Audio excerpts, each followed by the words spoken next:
Ad günüm üçün tort hazırlayıram. Ən rahat variantından 8 yumurtanı ağını sarıdan ayırmadan 8 yumurta, 8 xörək qaşığı şəkər tozu, vanilin yaxşıca qarışdırırıq ağarana qədər. Daha sonra ununu əlavə edirik. Burada mən kakao da əlavə etməli idim. Un, qabartma tozunu əlavə edib qarışdırdım. Daha sonra yadıma düşdü, biraz unum qalmışdı. Onun üzərinə kakao əlavə edib yenidən belə deyim əlavə etdim. Ələkdən keçirtdim. Daha sonra spatula vasitəsilə yenə də altdan yuxarı qarışdırıb və bişirdim. Çalışın market yumurtasından istifadə edəsiniz. Kənd yumurtası o qədər də qabarmır. Bu şəkildə qarışdırdıq. Düzdür, mən professional tort ustası deyiləm, amma pis alınmır tortlarım. Burada biskvitimi görürsünüz və daha sonra keçirəm mən dekoruna. Soyuq qaymağın üzərinə jelatin əlavə edib kənara qoyuram, şişsin. Daha sonra şokoladı benmari üsulu əridirəm. Su hamamında əritdikdən sonra jelatinimi də yenə də su hamamında yaxşıca əridirəm. Şişəndən sonra jelatin tamamilə əriməlidir. Baxın bu şəkildə. Daha sonra şokoladın üzərinə əlavə edirəm. Yaxşıca qarışdırdıqdan sonra üzərinə 1 xörək qaşığı bal əlavə edirəm.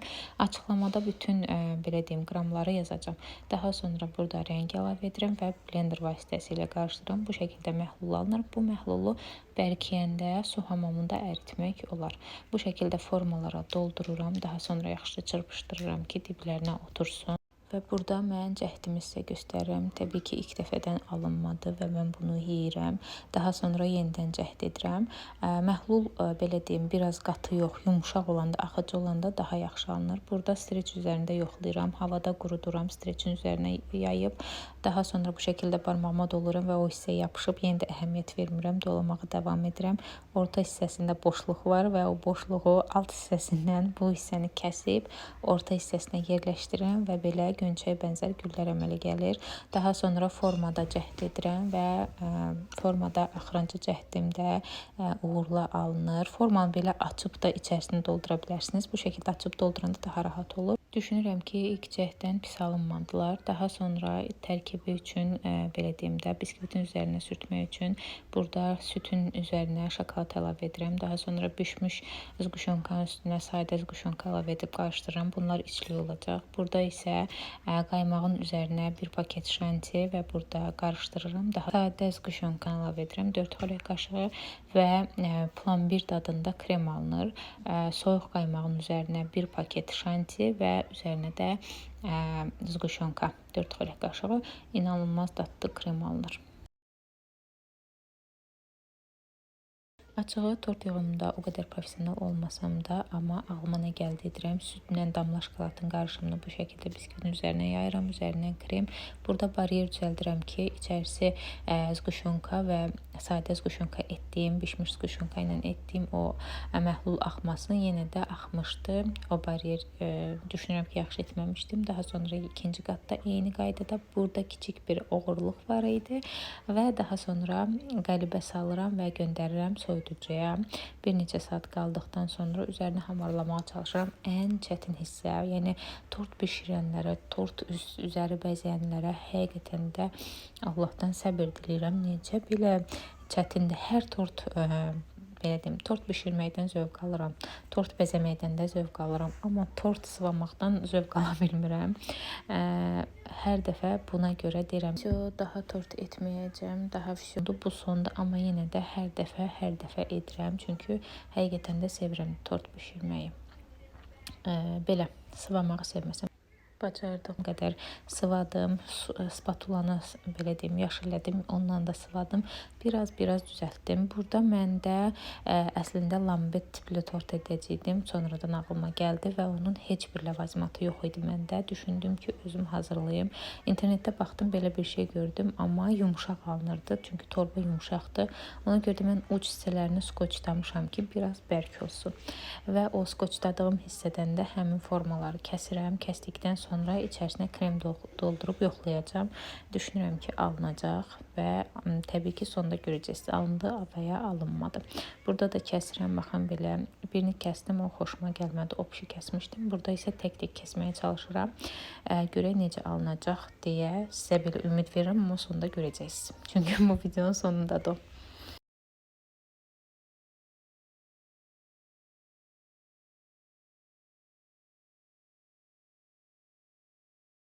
Burada isə ilk cəhdlərimi görürsünüz. Düşünürəm ki, ilk olduğuna görə pis deyil. Hətta əlimdə həmin ləvazimatlar olmamağına baxmayaraq düşünürəm ki, pis alınmır. Və sizdə də belə bir belə deyim başlıqlar yoxdursa, sizə də fikir olar. Siz də özünüzü yoxlamaq istəyirsinizsə yoxlaya bilərsiniz. Yenə deyirəm, mən professional tort ustası deyiləm. Professional olsam təbii ki də professional belə deyim materiallar istifadə edərəm. Professional deyiləm. Sadəcə evdə özümə, yaxınlarıma tort edirəm. Burada baxın boşluq qalmışdı. Orada bir dənə atıram ki, əşi tək boş qalmasın. Bu şəkildə bəzəyirik və yenə deyirəm ki, mən professional deyiləm. Xahiş edirəm kommentara bildirəndə də professional olmadığımı göz alın. Burada biraz belə deyim xəttlər eləmək istəyirəm. Görürəm ki, alınmır. Silirəm və daha sonra burada çöplə mən belə xəttlər çəkib bunun üzərindən keçəcəm ki, daha rahat olsun. Və yenə də əyri-üyrü edirəm, bilirəm. Çünki imенно belə bir tort ilk dəfə də edirəm. Amma istədim ki, sizə də paylaşım. Çünki mənim kimi olan insanlar düşünürəm ki, çoxdur. Yaxınlarına, əzizlərinə, sevdiklərinə tort bişirmək istəyib də bişirə bilməyəcəm deyib kənara çəkilənlər də var. Amma narahat olmayın, qorxmayın, edin, başlayın. Çünki həqiqətən də adam tort elədikcə zövq alır və mən də onlardan biriyəm. Mən hər kəsə, öz yaxınlarıma, hər kəsə tort bişirməyi sevirəm. Dadını da bəyənirlər deyə ekstra mən də sevinirəm və belə deyim, etməyə davam edirəm. Burada bilmirəm bu nədir, belə bir naxışlar da qoyuram ki, əsas tortumun üzəri boş qalmasın. Əsas odur ki, belə deyim də göz oxşayan olsun. Bir hissədən sonra axışına buraxmışam, yəni tortun üzərinə nə gəldi vururam. Gül mərasimi gəldi, burada gülləri düzürəm. Gülləri çalışıram ki, səliqəli düzüm və çox belə fikirləşirəm, düzdüm, bitirdim. Hamısını bitirdikdən sonra istədim son bir çəkilişini edim və yekunlaşdırıb xaladenkaya qoyum tortu, soyuducuya qoyum. Və həmin anda telefonum düşdü əlimdən tortun üzərinə. Yaxşı ki, kənar hissəsinə düşmüşdü, çox üstünə düşmədi. Təzədən həmin hissəni sildim və yenidən başladım ki, tortumu elə əyri-üyrü qoymayım da, yəni qalmasın elə. Düzəldim daha sonra. Yaxşı ki, kremdə qalmışdı əlimdə. Yəni hər şey olur, hər bir problem yaşanır, belə deyim, tort bişirəndə. Amma mən ekstra problem yaşamışdım. Birincisi biskvitim yaxşı şişmədi. Amma ona baxmayaraq tempdən düşmədim. İstədim ikinci dəfə biskvit edim, sonra dedim özümə edirəm, eybi yoxdur. Daha sonra etdiyim bu güllər yaxşı alınmadı ilk cəhdimdə. Dedim eybi yoxdur, sən alındıracaqsan və alındırdım da. Daha sonra tortumu çəkilişini edəndə üzərinə telefonu da saldım. Dedim yox Aygün, düşmək yoxdur, düzəlt tortumu, rahat, sonra gedib yatarsan. Onu da üzərini düzəltdim. İkinci variant budur. Baxın, görürsünüz və onu yenidən düzəldirəm və daha sonra səhər isə duran kimi tortumun yarpaqlarını düzdüm. Nanə yarpağıdır bu arada. Yarpaqları aralarına düzürəm və belə görürsünüz qızılı tort yazının üzərinə və güllərin üzərindən qızılı keçmişəm. O qızılı isə adı yadımdan çıxdı. Və indi yadımdan çıxdı. Tort ləvazimatları yerində satırlar. Balaca qabda qızılı tozlar olur. Onu biraz yağa qatırsınız və yağlı məhlul alınır. Daha sonra belə hardan istəsəniz keçə bilərsiniz. O tozun adını unuda bilərəm, amma tortumu üfləməyi unutmuram və bir dilək diləyib tortumu üfləyirəm.